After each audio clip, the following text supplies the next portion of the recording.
నేను క్యాంటీన్ కి నా వంతు సాయం కింద 200 టీ గ్లాసులు అనేది స్టీల్ గ్లాసులు నేను ఇస్తానండి ఈ వీక్ లో. సో దయచేసి మీరు ఆ పేపర్ కప్స్ వాడటం మానేసి స్టీల్ గ్లాసులు తాగుతారండి అనుకుంటున్నానండి. పాజిబిలిటీ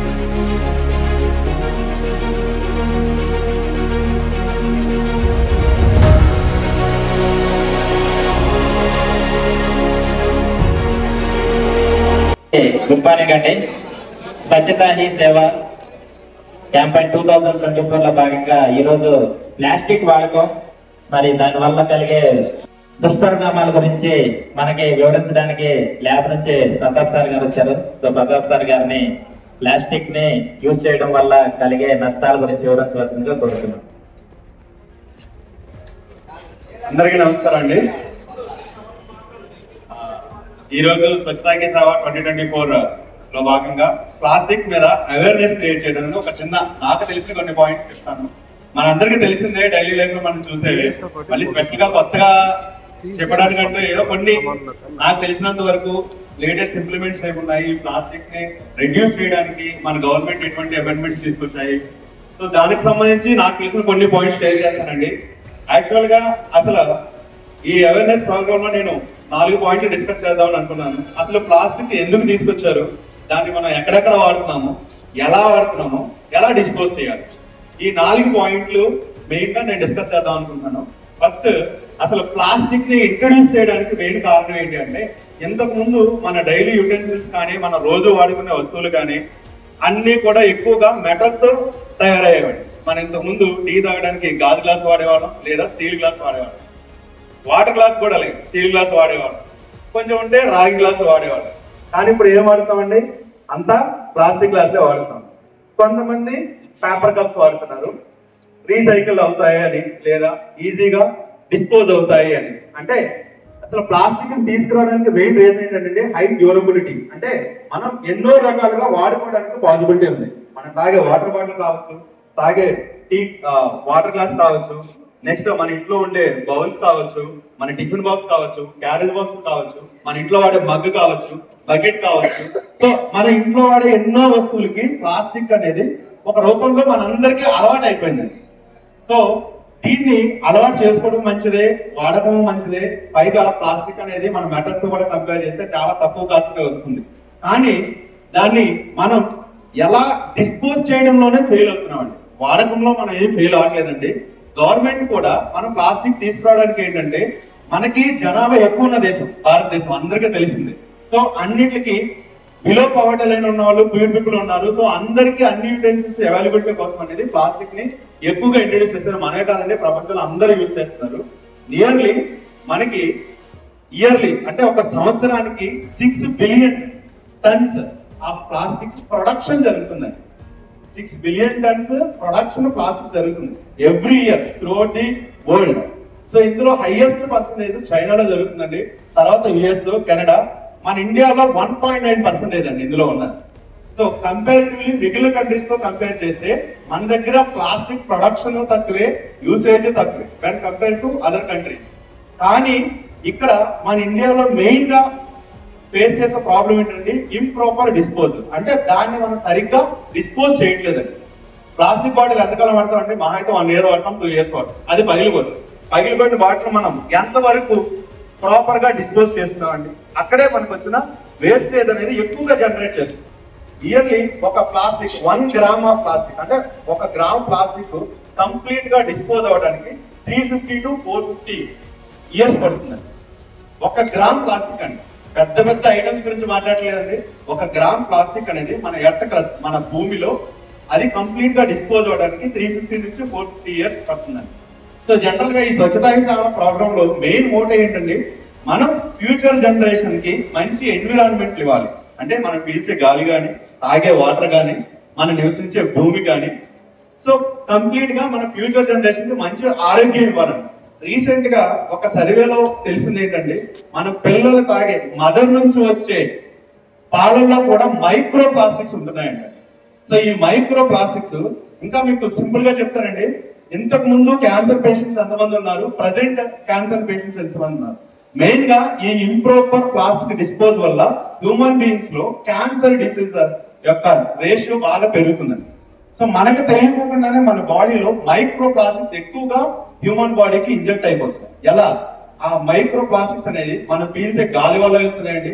నెక్స్ట్ మనం తీసుకునే వాటర్ లో కానీ, లేదా మనం తాగే టీలో కానీ, మనం తాగే కూల్ డ్రింక్స్ లో కానీ, అన్నింటిలో కూడా మన బాడీలోకి మనకు తెలియకుండానే మైక్రో ప్లాస్టిక్స్ మన హ్యూమన్ బాడీలోకి వెళ్తున్నాయి.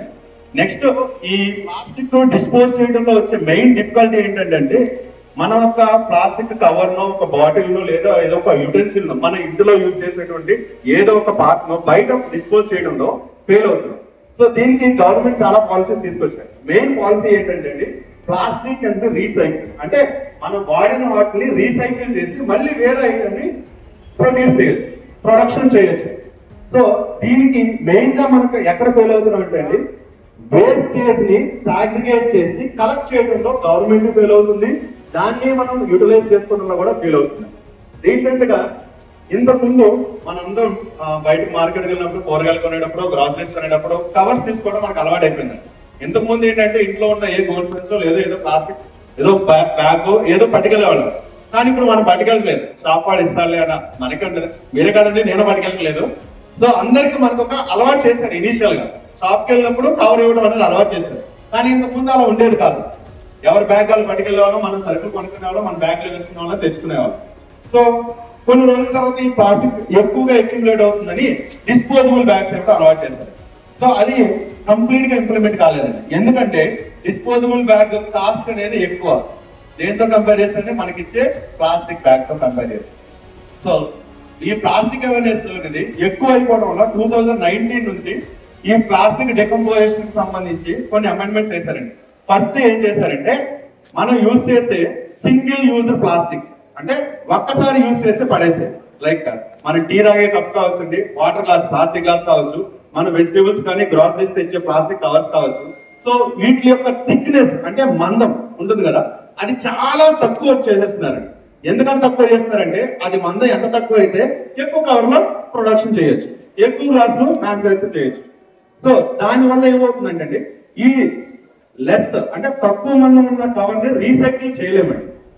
సో రీసైకిల్ చేయలేకపోవడం వల్ల ఏమవుతాం, మన ఏదో డస్ట్బిన్ లోనో లేదా నార్మల్ గా ఉండే సాయిల్ లోనో, లేదా ఎక్కువగా ఈ ప్లాస్టిక్స్ అనేవి ఎక్కువగా డ్రైన్స్ లోకి వెళ్ళిపోతున్నాయండి మనకి తెలియకోకుండా.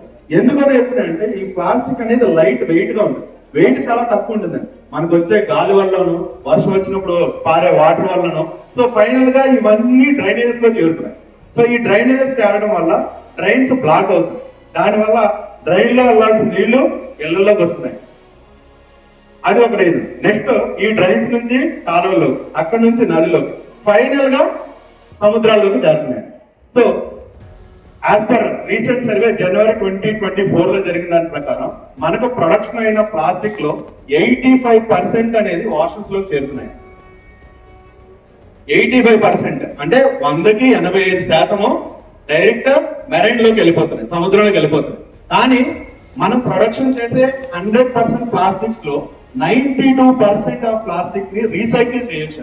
అంటే దాన్ని మరలా వేరే రూపంలో వాడుకోవడానికి కానీ, లేకపోతే ఆ వేస్ట్ ని యూజ్ చేసి మళ్ళీ వేరే వస్తువులు ప్రొడక్షన్ చేయడానికి పాసిబిలిటీ ఉంది. కానీ ఆ 92% ప్లాస్టిక్ లో కూడా ప్రజెంట్ రీసైకిల్ జరిగేది వరల్డ్ వైడ్ లో ఓన్లీ 9%. 92% ఆఫ్ ప్లాస్టిక్స్ లో 9% మాత్రమే రీసైకిల్ జరుగుతున్నాయి. సో ఈవెన్ ఈ ప్లాస్టిక్ ప్రొడక్షన్ లో, ఈ ప్లాస్టిక్ వేస్ట్ జనరేషన్ లో మన రైల్వే కూడా ముందే ఉందండి. ఈ వేస్ట్ జనరేట్ చేయడంలో 19% రైల్వేస్ నుంచి కూడా ప్రొడ్యూస్ అవుతుందండి. సో అది మన ఉండే షెడ్ లో కావచ్చు, నెక్స్ట్ మన స్టేషన్ లో కావచ్చు, లేదా ఈ ట్రైన్స్ లో కావచ్చు. సో ఈ మెయిన్ వేస్ట్ జనరేషన్ అనేది ఎక్కువగా సింగిల్ యూజ్ ప్లాస్టిక్స్ వల్లే వస్తుంది. అంటే ఒక్కసారి వాడి పడేసే ప్లాస్టిక్స్ వల్లే ఎక్కువ వేస్ట్ జరుగుతుందండి. ఎందుకంటే వాటిని మనం ఎక్కువగా రీసైకిల్ చేయడానికి పాసిబిలిటీస్ తక్కువగా ఉన్నాయి. ప్రాపర్ గా ముందు కలెక్ట్ చేయడంలోనే ఫెయిల్ అవుతున్నాం అండి. ప్లాస్టిక్స్ ని కలెక్ట్ చేసి ప్రాపర్ ఏజెన్సీస్ ఉండి వాటిని మళ్ళీ రీసైకిల్ చేసి మళ్ళీ వేరే వస్తువుకున్న ప్రొడక్షన్ చేసుకుంటే కనుక మనకి ప్లాస్టిక్ వేస్టేజ్ నిర్మూలించడంలో అయితే ముందుంటాము. నెక్స్ట్ దీనికోసం రైల్వేస్ కూడా కొన్ని స్టెప్స్ తీసుకుందండి. రీసెంట్ గానే కాదు, మనకు తెలిసింది 2019 నుంచే కూడా స్టేషన్స్ లోను కొన్ని క్రౌడెడ్ ఏరియాస్ ఉన్న రైల్వే రిలేటెడ్ ఉన్న ఏరియాస్ లో బాటిల్ క్రషర్స్ పెట్టేయండి. కానీ బాటిల్ క్రషర్స్ ని ఎంతమంది యూజ్ చేస్తున్నారు అనేది క్వశ్చన్ మార్కే ఉంది. సో అదే సార్, నేను అదే అంటున్నా సార్, ఉంది మన దగ్గర కూడా ఉంది బాటిల్ క్రషర్. మనం యూజ్ చేసే వాటర్ బాటిల్ కానీ ఏదైనా ప్లాస్టిక్ మనకి యూజ్ లేదనుకుంటే ఆ బాటిల్ క్రషర్ లో వేయొచ్చండి. ఇక్కడ కూడా మనం వాడట్లేదండి, నేను కూడా వాడట్లేదండి. సో ఏంటంటే దీని మీద అవేర్నెస్ తెచ్చుకుని మన ఫ్యూచర్ జనరేషన్ కోసం ఎంతో కొంత ఒక స్టెప్ ముందుకు వేస్తే 2019 నుంచి కూడా రైల్వేలో ఈ స్వచ్ఛతా హీ సేవా మార్గంలో ప్లాస్టిక్ అవేర్నెస్ ప్రోగ్రామ్ జరుగుతుందండి. కానీ మనం ఎంతవరకు మారామనేది కూడా కొంచెం క్వశ్చన్ మార్క్ గానే ఉంది. నేను కొంతవరకు అయితే మారాను. నా వాటర్ బాటిల్, నేను స్టీల్ వాటర్ బాటిల్ కొనుక్కున్నానండి, సింగిల్ యూజర్ కాకుండా. నేను ఆ వాటర్ బాటిల్ క్యారీ చేస్తున్నాను. నాకు తోచినట్లు, నాకు పాసిబిలిటీ అయినట్లు కొంతవరకు చేస్తున్నాను. మా ఇంట్లో కూడా ప్లాస్టిక్ యూసేజ్ తగ్గించడం జరిగిందండి. సో అలా ప్రతి ఒక్కరు ఇనిషియేటివ్ గా తీసుకుని మన వంతుగా మన ఫ్యూచర్ జనరేషన్ కానీ ఇప్పుడున్న సొసైటీకి కానీ ఎంతో కొంత కొంచెం ముందు స్టెప్ తీసుకుంటే బెటర్ నా ఉద్దేశం అండి. నెక్స్ట్ ఈ సందర్భంగా నేను ఒక ఇంటర్వ్యూస్ ఇద్దాం అనుకుంటున్నాను అండి. మన క్యాంటీన్ లో కూడా మనం పేపర్ కప్స్ యూజ్ చేస్తామండి. సో ఆ పేపర్ కప్స్ టీ తాగినా కాఫీ తాగినా దాని లోపల ఒక ప్లాస్టిక్ పొర ఉంటుంది, ఒక ప్లాస్టిక్ లేయర్ ఉంటుంది. సో దాని వల్ల కూడా మనకి మైక్రో ప్లాస్టిక్స్ మన బాడీలోకి వెళ్తాయి. అంటే టీ అనేది, కాఫీ అనేది మనం హాట్ కండిషన్ తాగుతాం, అంటే వేడిగానే తాగుతామండి. చల్లని పదార్థాల వల్ల మైక్రో ప్లాస్టిక్స్ రావండి, వేడి పదార్థాల వల్ల మైక్రో ప్లాస్టిక్స్ వస్తాయి. ఆ టీ కప్ లో ఈ ఫ్లోరా అనేది మనకు తెలియకుండానే కొన్ని మైక్రోగ్రామ్స్ డిజాల్వ్ అయిపోతున్నాయి ఆ టెంపరేచర్ వల్ల.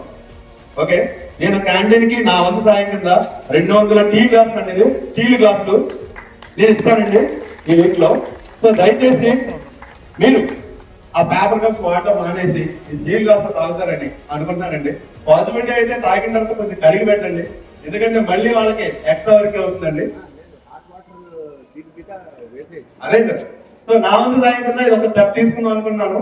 మనం అందరం కలిసి ఉండే అట్మాస్ఫియర్ లో ఏదో ఒక స్టెప్ ఇనిషియేట్ చేస్తున్నాను.